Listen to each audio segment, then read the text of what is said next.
The San Francisco 49ers have some issues, to put it mildly. At first I almost wasn't sure if I was going to do a full breakdown on this. I just thought I should show some things that the 49ers aren't doing and should be doing and show some things that they were doing. But there were so many issues on both the offensive and defensive side of the football, both in terms of player execution and decision-making by the coaches, as well as some unique football situations that came up in this game. We might as well kind of go through them in a linear fashion here. So strap in, Niner faithful. We're going to go through the film, take a look at some of these issues, and talk about how the 49ers might address them moving forward. Welcome to Josh's Football Breakdowns, where we don't tell you what you're seeing. We let the film tell us what we're seeing. The Green Bay Packers started out the game with the football, so it makes sense to look at the 49ers defense first. One thing about the film does not lie. The 49ers missed 10 tackles in the first quarter for the 2024 NFL season. That is the most in the NFL. They would go on to miss 10 more tackles over the following 3 quarters, so 20 missed tackles for the entire game. Let's take a look at some of them on this early drive. The Packers start out with 2 running backs in the backfield. After an initial fake to the outside, Love is going to pivot around and hand this ball off to the inside to Josh Jacobs. This type of backfield misdirection is something you might see a lot in high school, for example. Here, both Fred Warner and Devondre Campbell go for the initial fake, and before you know it, Jair Brown is in the awkward position of having to make a difficult open field tackle against Josh Jacobs. Jacobs makes a miss and gains 18 yards on the play.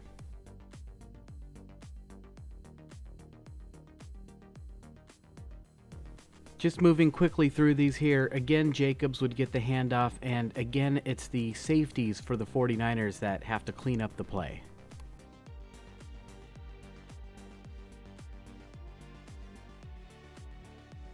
Giving credit where credit is due, part of this is just a nice play design by Green Bay. Josh Jacobs is just going to follow the fullback here, a very simple, basic play. They could have run it from the I formation, for example, but they don't. By putting Jacobs in motion first, it causes Diamador Lenore and Fred Warner to shift. And now might be a good time to talk about who the 49ers have out there at defensive line. In last year's playoff game against the Packers, the 49er D-line consisted of Nick Bosa, Eric Armstead, Javon Hargrave, and Chase Young. This year, we've got Leonard Floyd, Malik Collins, Jordan Elliott, and Sam Okayawanu out there. The right guard for the Packers will hit Malik Collins and then, along with the tight end, double team Fred Warner. And they pull the left guard to pick up Leonard Floyd. And with Fred Warner cut off from the play, that's where Josh Jacobs wants to run the football. And here we get a great look at the vision of Josh Jacobs.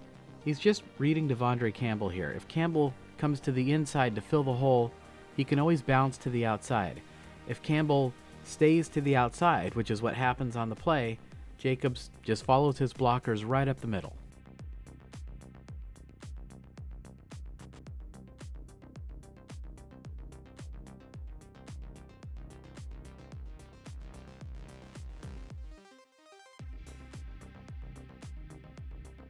Again, just moving right along here, we see that again Green Bay has 2 running backs in the backfield, but the blue arrow here is actually Jayden Reed, a wide receiver. And as we know, in the modern NFL, as the league progresses year after year, these players have to be more and more versatile, right? We're used to seeing it with Deebo Samuel, for example, lining up in the backfield. The same is true on defense as well. Here we have Devondre Campbell and Fred Warner and Diamador Lenore in coverage on Jayden Reed. The slot corners have to have the abilities now of a corner and a linebacker. It's part of what makes them so valuable and explains why Diamador Lenore got such a big contract. After getting burned for a couple of big chunk runs, when Jordan Love fakes this handoff to Chris Brooks, the linebackers and Lenore understandably step up. When Reed goes out for a pass route, Lenore tries to recover pretty quickly, but here Bo Melton does a great job on the pick play of just running his route right through Diamador Lenore, removing him as a defender from the play. And again, as long as Melton is just running his route, this is legal.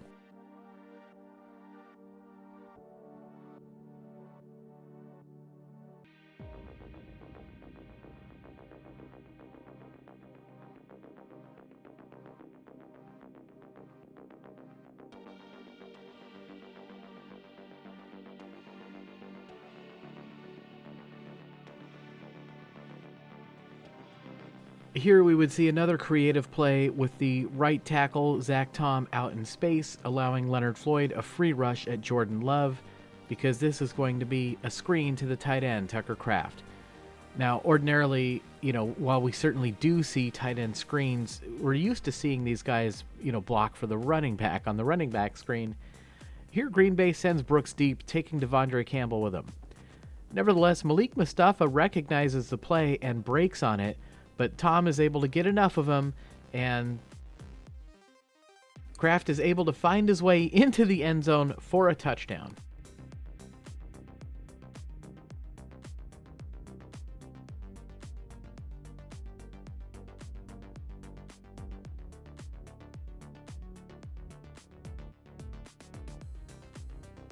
So that was a powerful opening drive for Green Bay. They take over 7.5 minutes off the clock and score a touchdown.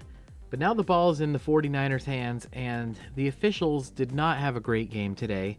Nevertheless, George Kittle is able to gain 9 yards on the play, so I guess no harm, no foul? It leads to a 2nd down and 1, so the 49ers should be able to pick this up. And while the officials did not have a great day, it was San Francisco that repeatedly made their own set of mistakes. So when we're talking about the things the 49ers did not do, they did not tackle well, they did not stay disciplined, so now it's 2nd down and 6, and they also did not run the ball well in this game. Here, Christian McCaffrey, 3rd game back from injury, needs to get north and south. There's a ton of space there. Just get right up the field. He sticks with his blocks for a little too long, something you're not going to hear me criticize a running back very often about, but he's going east and west here. He doesn't get north and south and only gains a yard on the play. So now it's 3rd down and 5. The 49ers couldn't run the ball and couldn't stop the run. The worst combination in the NFL, and to make matters worse, they did not have good quarterback play in this game. Brandon Allen starts off reading the left side of the field. Christian McCaffrey is double teamed, so the place to go with the ball here is probably the one-on-one matchup to Deebo Samuel, who has the defender completely turned around in a full sprint in the other direction. Now this is a difficult throw. He's got to kind of layer it in there, but he hesitates, and when he hesitates, it gives the pass rush time to get home, and the drive ends. What else did the 49ers not do in this game? They did not have good offensive line play, either in run blocking or pass protection. Here, Quay Walker is obviously telegraphing what he is going to do. Aaron Banks knew what he was going to do, but Jake Brendel is slow to react to the play.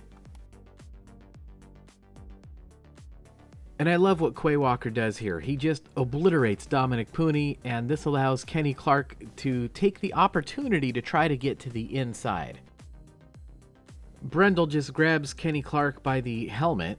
Quay Walker is still on his way to the quarterback, and here Colton McKivitz is taking an L to Rashawn Gary. Now McKivitz did enough of a job here to force Rashawn Gary to take the long way around, and Brandon Allen, the correct thing to do here is also the very difficult thing to do. You've got to step up into the pocket.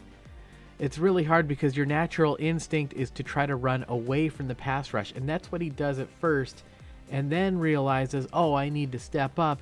It's all very awkward, and watch Rashawn Gary very closely here hit the arm of Brandon Allen, fumble.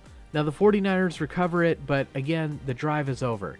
And this is really an excellent example of what we would see for the entire night, is Green Bay looking strong and powerful, and the 49ers looking impotent. Back on offense, the Packers pick up right where they left off, torching San Francisco on the ground.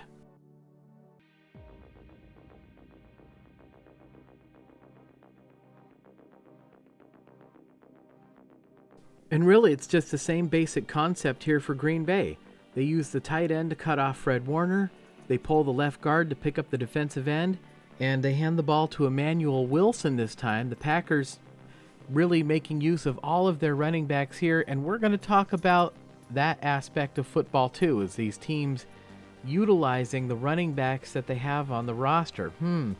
Well, Wilson, again, good vision here, just reads Jair Brown. If Brown moves over to fill the hole, Wilson can bounce to the outside, and that's what happens in the game.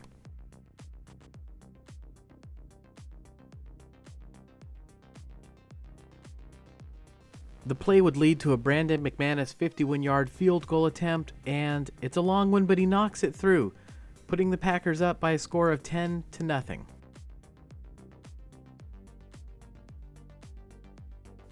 So the 49ers get the ball, but they have more problems on offense. First of all, the spacing between Deebo Samuel and Ricky Pearsall just looks a little weird here, but they really want to get going, so they call the chunk, the deep in cut to Deebo Samuel, but this play is not there. The defense is completely lurking in the middle of the field here. Nevertheless, we see Brandon Allen winding up to throw this football, and the pass is nearly intercepted. Brandon Allen predetermined his throw. So the Packers go back to work on offense, but here they're facing a 3rd down and 11. Wanting to generate some kind of a pass rush, the coaches for the 49ers get creative here.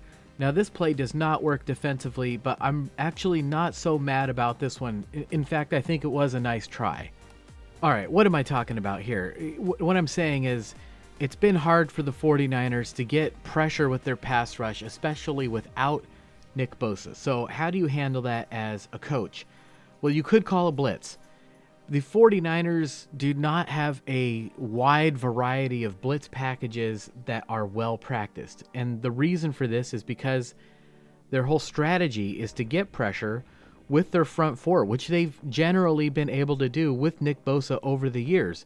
So they practice other things to get good at other areas of the defense. History has proven with the 49ers that's been the right move. Now they find themselves in a situation without Nick Bosa. So how do they get that pressure without him? They decide to simulate it.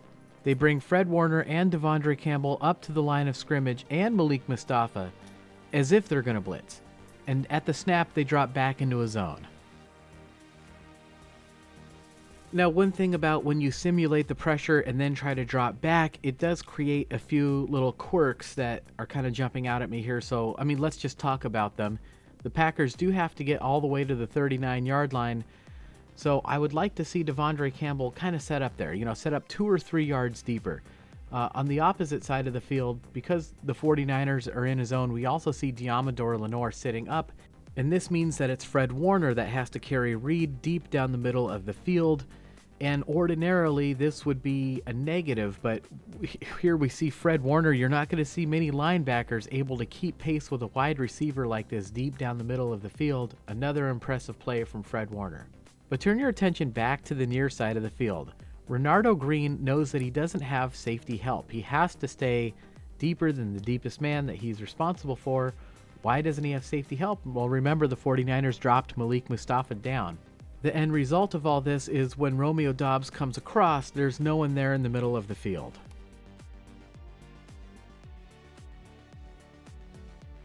It's a 29-yard gain for the Packers, but I don't view the problem on this play defensively as being with the back end for the 49ers. So why didn't the play call work from the coaches? Well, the simulated pressure didn't work. It didn't help the front four generate any kind of a pass rush, and Jordan Love was very comfortable back in there in the pocket and just had to wait for someone to come open.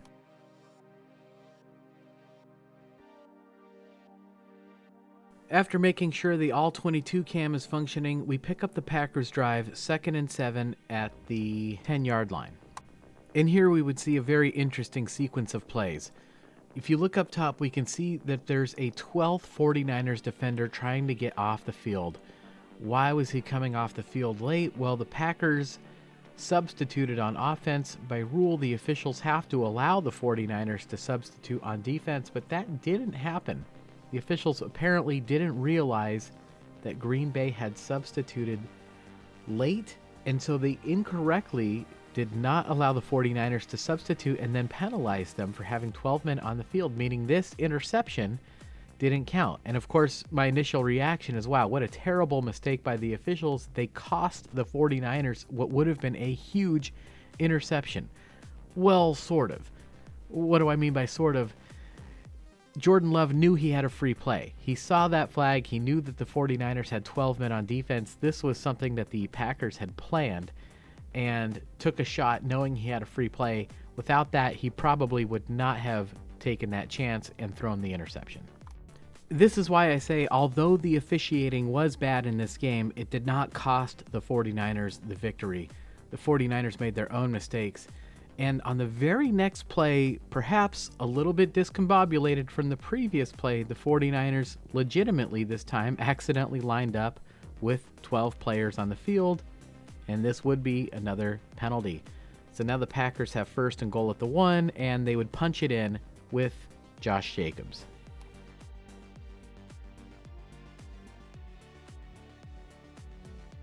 So the 49ers come into the game with some injuries. There's some strange things that happen on the football field, but also a lot of miscues by the team. And by the time they would finally start to get their offense going a little bit, they're already in a hole down 17-0. And the Packers made the case that, look, they've been dealing with injuries as well, but they came ready to play, and their contention is that the 49ers did not. And I think that's a fair assessment.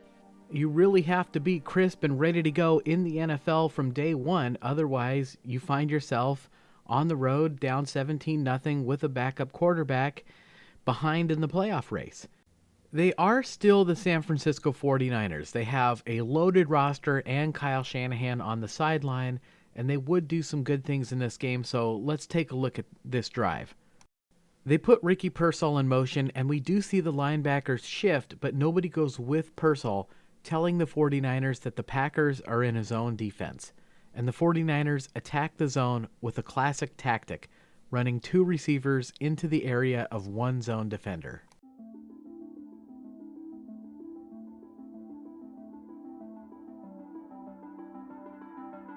The drive almost gets derailed, however, after a Jake Brendel blunder. He comes right up to the line, doesn't get set, and snaps the football, and that would be a false start on the center.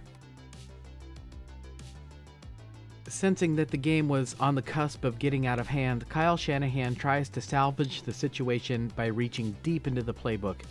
And before we take a look at this play, let's go back to last year, Cowboys at 49ers, and a spectacular play call. Handoff to McCaffrey, George Kittle pretends to block, toss to Debo, toss back to the quarterback, and now Purdy has 2 options, McCaffrey and George Kittle. They are kind of right next to each other here, but eventually George Kittle would come open and Brock Purdy finds him for the touchdown. It's a terrific play Bill Walsh ran in the 1981 season during Super Bowl 16, and we would see a variation of it here, and I think Kyle Shanahan actually improved this play design. Let's check this out. This time they run the play from the other hash, bringing Debo Samuel around from the slot position instead of handing it to Christian McCaffrey first. And when we see from the other angle, we're going to take a look at why I think they did this. Again, George Kittle pretends to block on the play, toss to Pearsall, toss back to the quarterback, and here we see George Kittle has run to the other side of the field. Instead of being on the same side as Debo, where things were a little crowded, now they have him coming across. Kyle Shanahan has given George Kittle more field to work with here, and Brandon Allen has to take this throw. Kittle is absolutely wide open here. He might score a touchdown on this, and Allen seems to be looking right at him, but he comes off of this. And again, we'll take a look from the other angle. But fear not, 49er fans, because the other thing Kyle Shanahan did on this play was improve the second option. Instead of the short throw to Christian McCaffrey in kind of a muddy situation, here we have Debo Samuel without as many defenders around him, and he's given the offensive line something to do now, acting as blockers for a screen pass. This is the throw Allen takes, getting the ball into the hands of one of their best playmakers with blockers out in front, 30, 20, and Debo gains 21 yards on the play.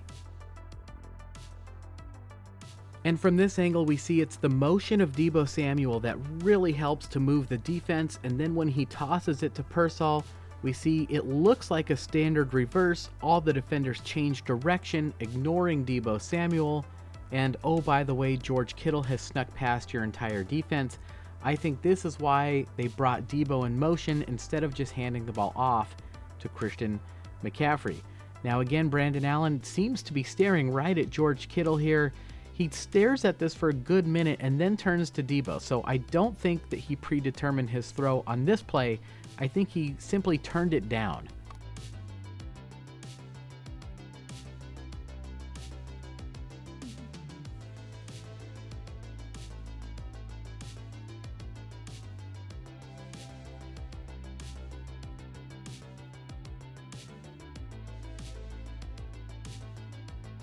Down a bunch of points with time winding down in the first half, the 49ers must score a touchdown here. They do not have a choice. Brandon Allen reads the right side of the field. Nobody is open, but he does move the safety with his eyes, resets his feet, and comes back to George Kittle. And I was completely prepared to say here, and this time he was decisive, but he wasn't. Watch as Brandon Allen throws in an extra hitch here. The ball is late, and then it comes out high. George Kittle makes a great catch, absorbs the hit, comes down inbounds, maintains control of the football. Touchdown, 49ers.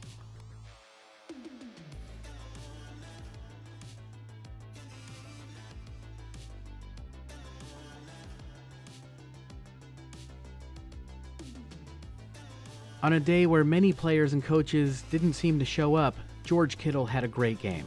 Let's move ahead to the third quarter.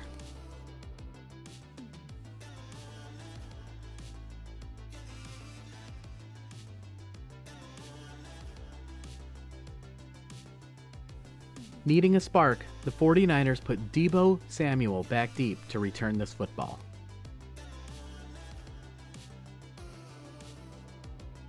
And here we see Eric Saubert with both hands inside the framework of the body, a clean block. The coverage man goes to the ground, but then he lobbies for a flag and he gets the call. He sold this to the officials, and it wipes out an 86-yard kickoff return by Deebo Samuel, an embarrassing gaffe by this officiating crew. And starting the third quarter with the ball, the 49ers finally get their ground game going. They've made a clear adjustment. They stick with the run, and it pays dividends.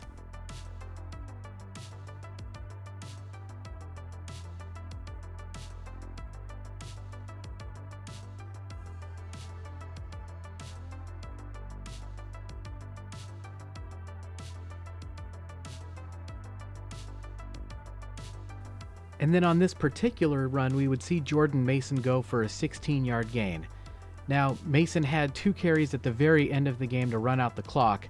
There's an unwritten rule in football. You don't necessarily kneel down when you're losing the game, but you can still hand the ball off and be sportsmanlike about it. So he didn't gain yards on those carries at the end of the game. So this effectively was his only real run. 1 carry for 16 yards. And yes, I'm going to use this opportunity to criticize Kyle Shanahan. I want to be real clear here. I'm not on the fire Kyle bandwagon. Kyle's done some great things, taking this team to multiple Super Bowls, and I believe he has it in him to do it again. Maybe not this season, but I would like to see him make better use of his personnel. We talked about the Packers using all 3 of their running backs earlier in this game, right? Take a look at the Arizona Cardinals. They have a great back in James Conner. They still use their other backs. Look what Seattle's doing with Ken Walker and Zach Charbonnet.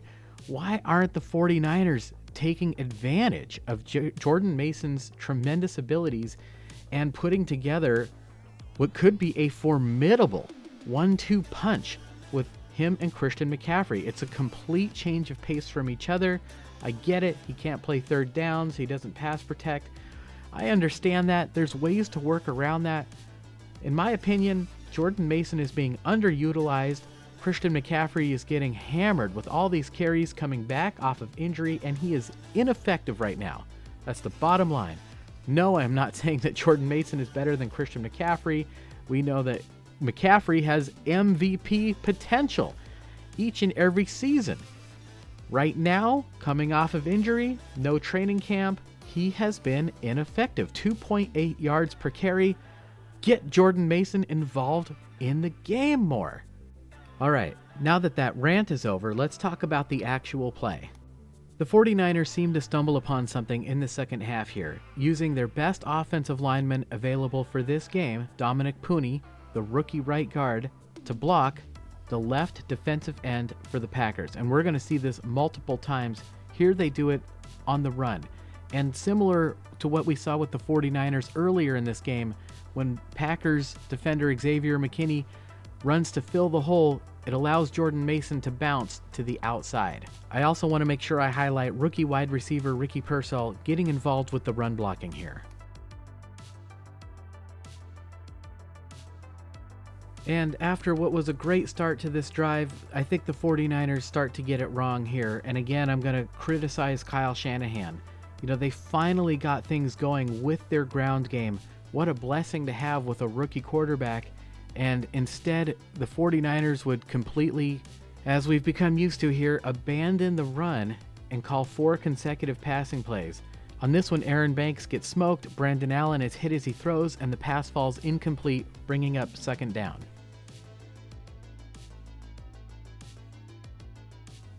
I know it's second and long here, but you've had success in the running game. Call another running play here. Get some positive yards. Get into third and manageable.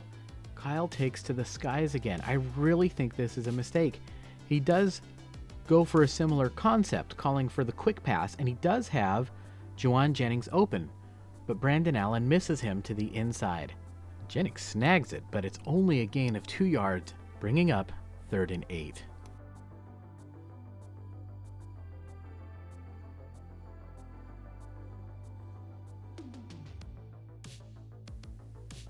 Back foot hits, and Brandon Allen can't make a read. He has to scramble immediately because Jalen Moore this time is taking a huge L at pass protection.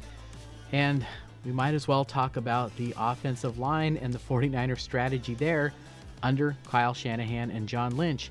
Ever since that 2017 season when they decided to completely reinvent the offensive line, have they put enough capital into it? You know, they brought in Trent Williams. They used a couple of draft picks, first on Mike McGlinchey and then on Dominic Pooney, but they're not getting the consistency they need at that offensive line position, particularly in pass protection. You know, they've sort of gone after players that fit the zone blocking scheme that Shanahan utilizes so effectively for the running game, but you have to be able to pass protect as well in the NFL, and I wonder if their focus has maybe been a little bit misguided. You know, Steve Jobs, when he was running Apple Computer, used to say, find talented people, hire them, and then give them something to do. You know, the 49ers should be bringing in the best offensive linemen, particularly in pass protection, especially since they have a young quarterback that they're about to pay a lot of money to. Allen has to escape the pocket and run for his life. He heads for the sideline and he gains some good yardage, but he is short of the first down, bringing up a huge 4th down and 3. It's actually a 4th down and 2, and here's where you need your best running play, and whose hands would you rather have the ball in than Christian McCaffrey? But again, Shanahan makes another pretty egregious error, in my opinion, splitting McCaffrey out wide, empty backfield. This is a mistake, even if you're going to throw the ball, because you want that running back behind you to have the threat of the run, to make things harder on the defense and easier on your backup quarterback. Instead, the 49ers try a similar play that we saw Green Bay run earlier in the game, with Juwan Jennings attempting to pick the man in front of him to open up Christian McCaffrey underneath, but the defender does a good job of hanging back, and Juwan Jennings doesn't run through him. Now, McCaffrey could help him a little bit here by making a move to the inside first. Instead, he goes straight to the outside, and it's an easy pass breakup for the defense. And I hate the play call. I absolutely hate the play call. Yes, you're still trying to get the ball into the hands of Christian McCaffrey, but you're putting your quarterback in a difficult situation there, and it's a turnover on downs after such a promising start to the drive because the 49ers could not stick with the run. How many times are we going to see this year in and year out? Again, I support Kyle Shanahan. 2 Super Bowls speak for themselves, but this has to be corrected, right? I mean, teams are defending the 49ers easier than ever because they're picking up on all these little things. It has to be fixed. It has to be. And take a look from this angle and tell me if Brandon Allen doesn't hesitate again on this throw. All right, moving ahead a little bit, the 49ers would end up getting the ball back. And they would run the ball a couple of times successfully. With a first down here, they go back to the ground again. At least that's what they want Green Bay to think. And this time the defense for the Packers reacts, and we can see how effective it is having Christian McCaffrey in that backfield to make things harder on that defense. And this completely opens up George Kittle one-on-one. Back foot hits, decisive throw, great catch by George Kittle, and he gains 31 yards on the play. With Jalen Moore and Aaron Banks getting cooked in pass pro, the 49ers return to the idea of using Dominic Pooney. They use Moore and Banks to double team the defensive tackle and bring Pooney around to pick up the defensive end, and this helps to sell the run fake, drawing in the defense. That was beautiful. After 2 more runs, the 49ers would be facing a 3rd down and 8. Allen starting to heat up, makes a great throw to Debo. Ball goes through his hands and is intercepted. Oh my goodness.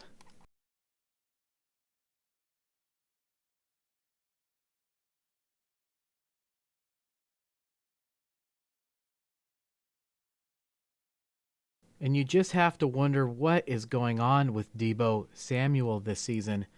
One thing I'll say about this particular game is when you have a different quarterback in there, the ball gets on you at a different speed, and even for a professional wide receiver, it can throw you off. The Packers would capitalize on the turnover and punch it in again with Josh Jacobs.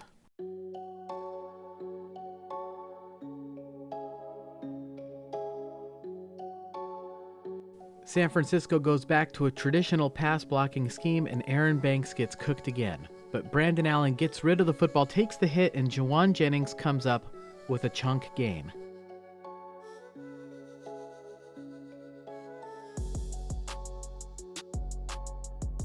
The 49ers continue to mix it up, going back to the ground. But this is another fake, and again it draws in the defense, again setting up George Kittle one-on-one. But this time the coverage is much tighter. And here, George Kittle makes what has to be one of the best catches I've ever seen a tight end make. Whew, are you kidding me?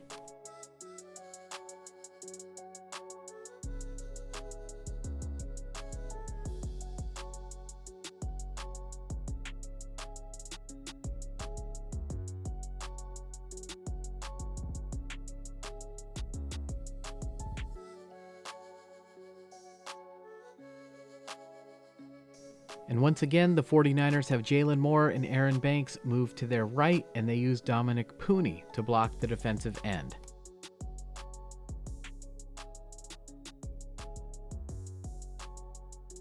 San Francisco would continue to stay balanced on this drive, mixing in another run before eventually facing a 3rd down and 7. And the 49ers have Eric Saubert, but he slips on the play, and Brandon Allen throwing with anticipation. The ball is already in the air, and the pass falls incomplete. Is this Eric Saubert's fault? Can I criticize him for this? Well, I'm tempted to. I want to say, look, in the first and second quarter, if you're slipping around out there, whatever, but by the 3rd quarter, get it figured out. Change your cleats, be ready to go. But it's likely that he already did that and the field was just slippery. I'm kind of torn between the two. Either way, it would lead to a Jake Moody field goal, and he would knock it through. So Green Bay gets the ball, and here they're facing a big 3rd down and 3. San Francisco would love to get off the field here. Do they send a blitz? What do they do? No, this time they drop everybody back into coverage in a zone, and Green Bay attacks that with a trips formation. But just like we looked at earlier this season, the 49ers seem to be pretty good at figuring out who's who on these zone plays. With nobody open initially, the pass rush gets home to Jordan Love. Let's go back to the snap. And to be fair, I spent some time in this video criticizing John Lynch even, but I think we have to give him credit for this pickup of Leonard Floyd. This was a good signing. And here, stymied initially, watch as he continues to work until he comes up with the sack.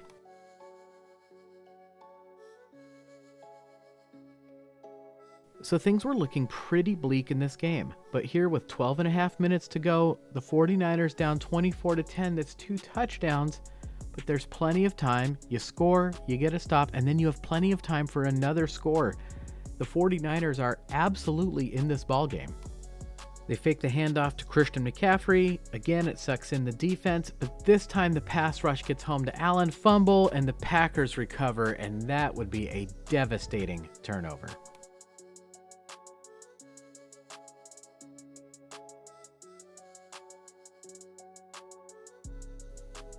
San Francisco tried to use Jalen Moore and Aaron Banks to double team the defensive tackle and bring Dominic Pooney around to block the defensive end, and they just went to the well one too many times. This time Green Bay was prepared for it. Van Ness said, "To heck with the run fake, I'm rushing the passer." Dominic Pooney doesn't have time to get over there and beat that speed rush of Van Ness, and he gets home. And there's a little bit of logic behind this, right? You know, Green Bay knows that the clock is starting to become a factor in the fourth quarter. If San Francisco burns them with a run play here, well, then the clock runs. So they say, forget about the run fake. We're going to pin our ears back and rush the passer, and it pays off for Green Bay. Packers punch in a touchdown after the fumble, going up 3 scores late in the fourth quarter, and the game is essentially out of reach at this point. I'm a little bit curious as to why Christian McCaffrey is still in the game. Ironically, this was probably his best play of the game. He breaks off a long one here, but then at the end, he fumbles the football himself back to Green Bay. And to make matters worse, he was slow getting up. It looked like he was a little banged up at the end of this play. Oh my goodness. The 49ers, again, I question the strategy. And yeah, the Packers would tack on one more score late. There's your final score, 38-10. And it was a whooping. It was just a plain whooping. Green Bay, even when the 49ers looked like they might have a chance late, Green Bay was totally in control of this game. I mean, they came to play. The 49ers were sloppy. The players did not execute, right? Offensively, on the offensive line, they were abysmal. Christian McCaffrey fumbled the football. Deebo Samuel had one go right through his hands that led to an interception. Brandon Allen fumbled multiple times, was late on throws, missed throws. The coaching staff had a poor game. Kyle Shanahan made some inaccurate strategy decisions, to say the least. And the defense missed tackles all throughout the game. Green Bay Packers absolutely dominated on the ground. The first 100-yard rushing performance against San Francisco in some time. And the 49ers committed penalties in all 3 phases of the game. Wow. Well, where do the 49ers go from here? You know, it's tough. It's going to be really tough for this team to make the playoffs. You know, we can talk about the schedule all we want, but the team has to start playing better first before we can even think about going on these long winning streaks. There is a lot of stuff to button up here. Worth noting, they didn't have all of their players. You know, the depth on this team is maybe not what we're used to. That comes with paying more of these guys big contracts, which they have earned. 2 weeks ago, I would have said the NFC West title was a realistic possibility for the 49ers. Probably with the path of beating the Seattle Seahawks, beating the Green Bay Packers, losing in Buffalo, losing to Detroit. So between those 4 games, splitting 2 of them, but importantly, winning the division contest against the Seattle Seahawks, winning the conference contest against the Green Bay Packers. That gives them room, in theory, to lose a non-conference game to the Buffalo Bills and maybe to lose to a red-hot Detroit Lions team down the stretch. But now, if they lose to the Bills, and win all of their other games, that's still going to be 7 losses for the 49ers. This is a problem, as the Seattle Seahawks and Arizona Cardinals each only have 5 losses. And with the 49ers losing division and conference games left and right, they're not going to have tiebreakers. The Cardinals and the Seahawks are going to have tiebreakers over the San Francisco 49ers. So in that scenario, they have to hope that the Cardinals and the Seahawks each lose 3 more games down the stretch here, and the 49ers simply finish with a better record. It's going to be a tall order, but they do control their destiny to some degree. They play the Arizona Cardinals later in the season, last game of the year, as a matter of fact. Well, there you go. What should the 49ers do next week in Buffalo? I'm almost inclined to say rest everybody, right? Get ready for this big push at the end here, which they're desperately going to need.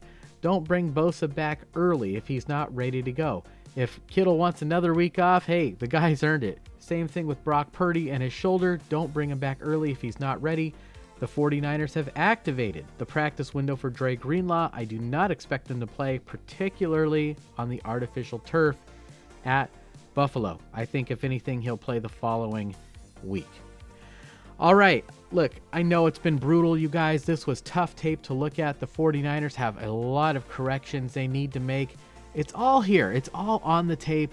The coaches maybe need to do some soul searching, really think about how they're calling these plays, why they're calling certain plays at certain times. Think about how they're attacking this game plan. The players need to come ready to play. Next man up if you're in that position. The Seahawks themselves still have to play difficult games against the Green Bay Packers and against the Minnesota Vikings. So yeah, anything is possible here. The NFC West is still a tight race. San Francisco could conceivably get into the playoffs where anything is possible. All right, I want to thank all my new subscribers. You guys have been great. We've been picking up a lot of subscribers this year. Thank you so much. And as always, I want to thank those of you who have gone the extra mile to help support this channel. Guys, your support means that I can take the time to do these videos right, to give you the quality that you deserve. Thank you so much. And of course, I want to give a huge shout out to our Patreon supporters. Guys, you are an essential part of this team. I could not do these videos without you. Thank you so much. All right, it's going to be the 49ers at the Buffalo Bills on Sunday Night Football. What at the beginning of the season would have been thought of as a big marquee matchup. We're not even sure who's going to play in this game at this point. But you know, Kyle is going to have these guys ready to play. They're going to give it their best shot. We're going to see some competitive football. And you never know, right? That's the beauty of this game. It's not a round ball. I still like the 49ers and their roster. They have a loaded roster. If they start to put it together, look out. But they've got to do it. They've got to put in the work and put it together and get it together. And if they do, hey, the sky's the limit. So I don't know what's going to happen in that game, but you know we're going to be here to break down that film, and I will see you guys then.